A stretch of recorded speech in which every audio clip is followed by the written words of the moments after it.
बहुत साल पहले की बात है। एक छोटे से गांव में 7 भाई और उनकी एक बहन रहते थे। यह गांव चारों तरफ से घनघोर जंगल से घिरा हुआ था।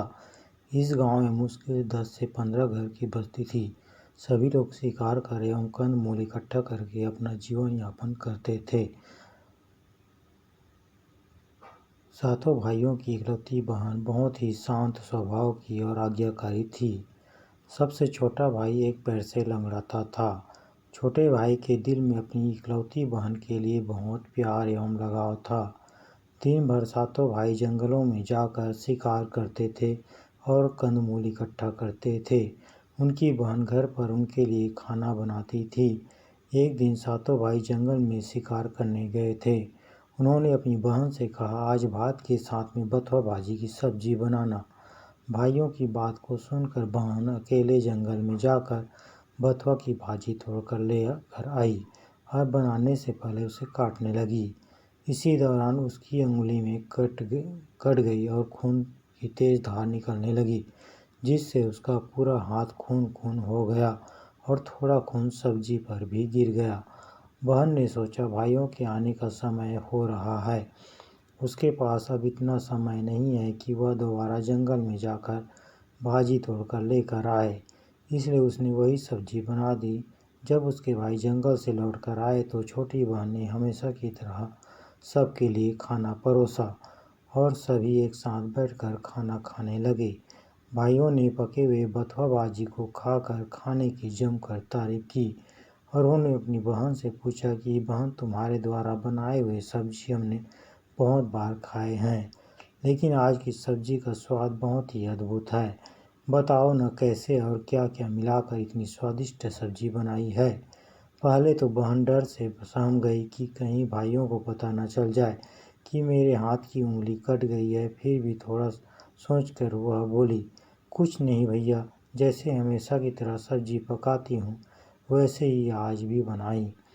पर अगले दिन सातों भाइयों के अनुरोध पर बहन ने फिर से वही बथुआ की सब्जी बनाई, परंतु भाइयों को पिछले दिन की जैसा स्वाद नहीं मिला।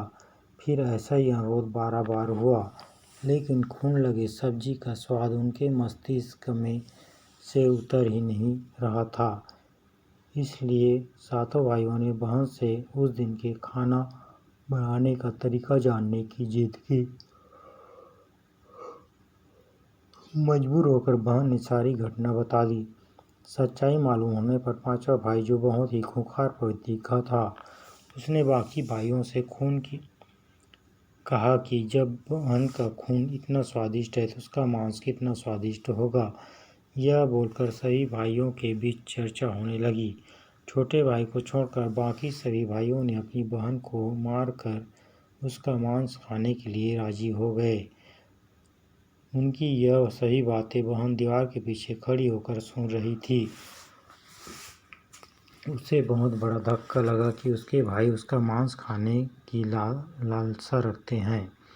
एक दिन सातों भाइयों ने शिकार खेलने जाने के बहाने अपनी बहन को साथ लेकर घने जंगल में चले गए, जहाँ पहले से ही उन्होंने एक मचान बना रखा था। मचान के पास पहुंचकर बड़े भाई ने बहन को कहा, तुम इस मचान पर चढ़कर बैठ जाओ। इस मचान पर जंगली जानवर तुम पर हमला नहीं कर पाएंगे। इस प्रकार सातों भाइयों ने बहन को मचान के पास छोड़कर अपना अपना धनुष लेकर शिकार करने का बहाना बनाकर चले गए। बहन को आभास हो चुका था कि आज उसका आखिरी दिन है, लेकिन वह चाहती थी कि उसकी भाइयों की इच्छा पूरी हो, इसलिए वह मचान पर जाकर बैठ गई। सभी भाई मचान से कुछ ही दूरी पर स्थित एक नाले पर अपने अपने धनुष बाण के साथ पहुँचे। सबसे पहले बड़ा भाई नाले के ऊपर गया और अपनी बहन पर धनुष से निशाने लगा कर तीर छोड़ दिया, लेकिन तीर बहन को न लगकर उसके बगल में गिरा। यह देखकर बहन ने कहा, भैया, जान से मारना ही है तो तीर सीधे मेरे छाती में मारो, इधर उधर तीर क्यों चलाते हो। फिर सभी भाइयों ने बारी बारी से तीर चलाया, लेकिन किसी का भी तीर बहन को नहीं लगा। जब सबसे छोटे भाई की बारी आई तो उसने तीर चलाने से मना कर दिया। बहन को भी पता था कि उसका छोटा भाई उस पर तीर नहीं चलाएगा। लेकिन सभी भाई उस पर तीर चलाने का दबाव डालने लगे। इधर 6 भाइयों ने छोटे भाई पर पूरा दबाव डालते हुए आदेश दिया कि अगर वह तीर नहीं चलाएगा तो बहन की तरह ही उसे भी मार दिया जाएगा। छोटे भाई ने उदास मन से तीर को दूसरे दिशा में छोड़ दिया। हर बार की तरह इस बार भी बहन ने कहा, भैया जान से मारना ही है तो तीर सीधा मेरी छाती में मारो, इधर उधर तीर क्यों चलाते हो। इतने में ही छोटे भाई का तीर सीधे बहन के सीने को भेद दिया और बहन की आत्मा शरीर से बाहर निकल गई और उसकी आत्मा इस स्थान पर भटकने लगी, यह देखने के लिए कि उसके शरीर का मांस खाने के लिए उसके भाई कितने उतावले हैं। बहन की मौत के बाद सभी भाई मचान के पास आए और बहन के शरीर को काटने लगे। छोटा भाई यह सब देखकर फूट फूट कर रोने लगा। तब बड़े भाई ने बहन के मांस को पकाने के लिए बहुत सारी सूखी लकड़ियां लाने के लिए उसे जंगल में भेज दिया। छोटे भाई ने जंगल में ढेर सारी सूखी लकड़ियां जमा कर ली। उसके भाई ने जो लकड़ी लाने के लिए रस्सी दी थी वह बहुत छोटी थी। वह रस्सी से इन लकड़ियों को बांध नहीं सकता था। भाइयों के डर से छोटा भाई उदास होकर रोने लगा। तभी वहाँ से एक अजगर सांप गुजर रहा था। उसने छोटे भाई को रोते हुए देखा तो पूछा, तुम क्यों रो रहे हो। तब छोटे भाई ने कहा, मेरे बड़े भाइयों ने मेरी बहन को मार कर उसका मांस पकाने के लिए मुझे लकड़ियाँ लाने के लिए भेजा है। मेरे पास जो रस्सी है वह छोटी है, इससे मैं लकड़ियाँ नहीं ले जा सकता। अगर मैं समय पर नहीं पहुंचा तो मेरे भाई मुझसे नाराज़ हो जाएंगे और बहन की तरह मुझे भी मार देंगे। उसके बात सुनकर अजगर ने कहा, मैं इन लकड़ियों में रस्सी की तरह चिपक जाता हूँ और तुम जैसे ही वहाँ लकड़ियाँ रखोगे तो मैं धीरे से निकल जाऊँगा। और छोटे भाई ने ऐसा ही किया। सभी बड़े भाई यह देखकर चकित थे कि कैसे उसका छोटा भाई एक छोटी रस्सी होने के बावजूद भी जंगल से इतनी सारी लकड़ियाँ लेकर आ गया।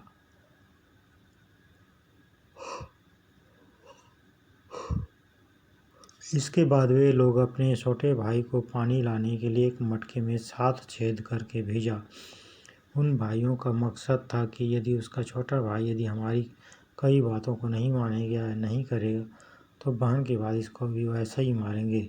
छोटा भाई पानी लेने के लिए कुएं के पास गया और कुएं में पानी भरने लगा, परंतु मटके में छेद होने के कारण सारा पानी बाहर निकल जाता। तब छोटा भाई वहीं बैठकर सोच कर रोने लगा कि बिना पानी के वापस गया तो बड़े भैया लोग मार पीट करेंगे और मुझे भी ये लोग मार कर खा जाएंगे। यह सारी घटना कुएं के मेढक, केकड़े और मछलियाँ देख रहे थे और तीनों ने छोटे भाई से पूछा कि तुम क्यों रो रहे हो। तब छोटे भाई ने उन्हें अपने आप बीती को विस्तार से बताया और कहा कि मैं अपनी प्यारी बहन के शरीर के मांस को कैसे खा सकता हूँ।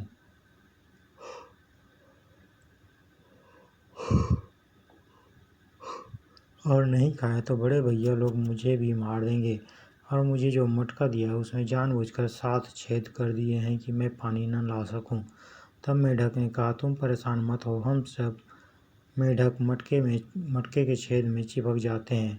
फिर मछली और केकड़े ने कहा कि तुम हमें भी साथ लेकर चलो, जब तुम्हारे भाई तुम्हारी बहन के मांस को खाएंगे तब हम मछली को खाना और जब वो हड्डियों को खाएंगे तब तुम केकड़े को खाना, इससे बड़े भाइयों को शक नहीं होगा। फिर छोटे भाई ने बिल्कुल वैसा ही किया जैसा केकड़े और मछली ने कहा था।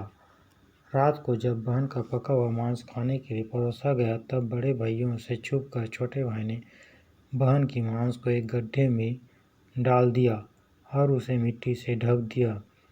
जब बड़े भाइयों ने बहन की मांस को खाया तब छोटे भाई ने मछली को खाया और जब बड़े भाइयों ने बहन की हड्डी को खाया तब छोटे भाई ने केकड़े को खाया। इस तरह बड़े भाइयों को शक नहीं हुआ कि छोटे भाई ने बहन की मांस को नहीं खाया। कुछ समय बाद जहाँ बहन के बचे हुए कुचे मांस और हड्डी को गाड़ा था वहाँ पर बहुत सारा बांस का पेड़ उगाया। इस घटना के कई वर्ष बाद एक भीख मांगने वाला जोगी इस बांस के पेड़ के पास से गुजर रहा था और उसने इतने सुंदर सुंदर बांस के पेड़ को देखकर सोचा कि अगर इस बांस के पेड़ से बांसुरी बनाया जाए तो कितना सुंदर सुरीला धुन निकलेगा। तभी वहाँ से आवाज़ आई, न काटो रे जोगी इस बांस को, तो मेरे भैया ने लगाया है। लेकिन फिर भी जोगी ने बांस का एक मोटा टुकड़ा काट लिया, यह सोचकर कि बांस की आवाज़ इतनी सुंदर है तो जब इसका बांसुरी बनेगा तो उसमें से कितनी मधुर ध्वनि निकलेगी। और जोगी ने उस बांस पर एक बहुत सुंदर बांसुरी बनाया। बांसुरी से इतनी मधुर ध्वनि निकलती है कि जोगी जहाँ जहाँ भी इसे बजाता है इसकी ध्वनि से लोग मंत्रमुग्ध हो जाते थे। एक दिन जोगी घूमते घूमते बड़े भाई के घर पहुँच गया और अधिक धन के लालच में जोगी ने जोर जोर से बांसुरी बजाना शुरू किया, परंतु इस बार बांसुरी की मीठी सुरीली स्वर कर्कश हो गई और जब भी जोगी कुछ नया धुन बजाने की कोशिश करता तो बार बार एक ही धुन निकलती, न बाजो रे बांसुरी न बाजो रे, यह तो है मेरे दुश्मन का घर।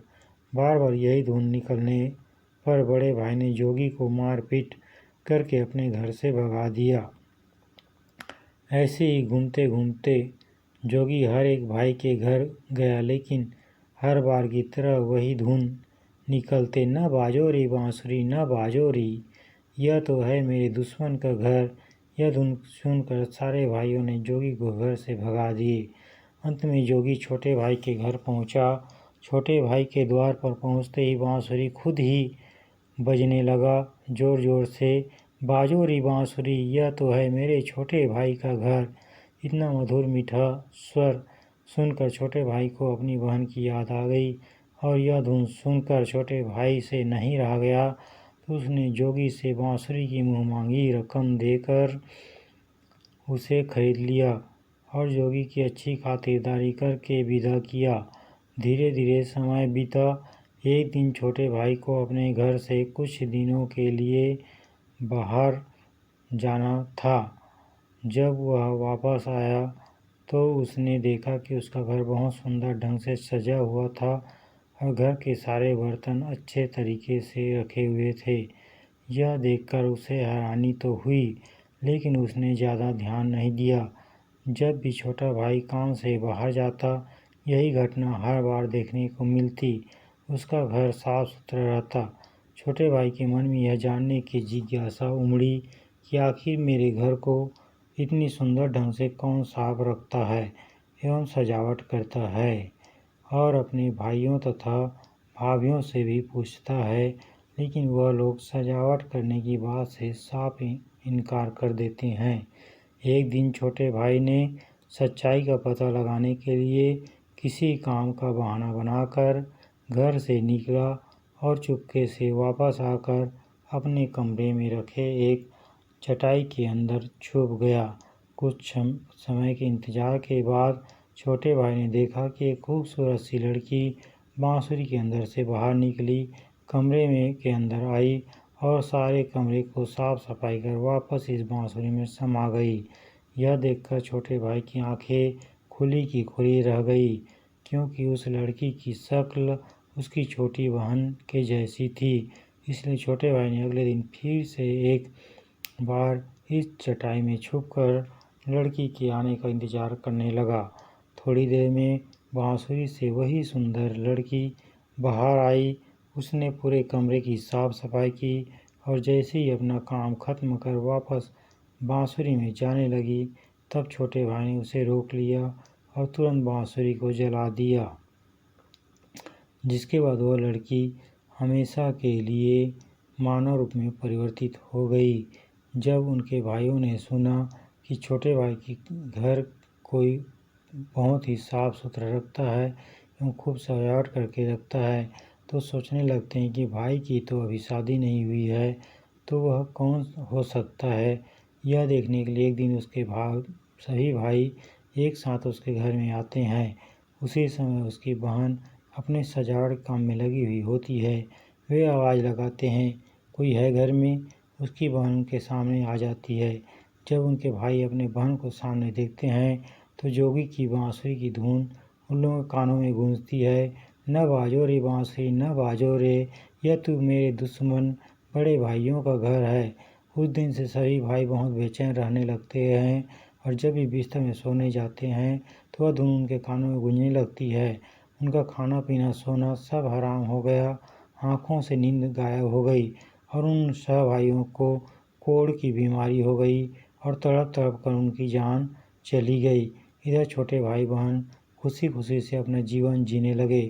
दोस्तों, इसलिए कहते हैं कि बुरे कर्म का बुरा नतीजा होता है और उसे किसी न किसी रूप में इसी संसार में भोगना पड़ता है।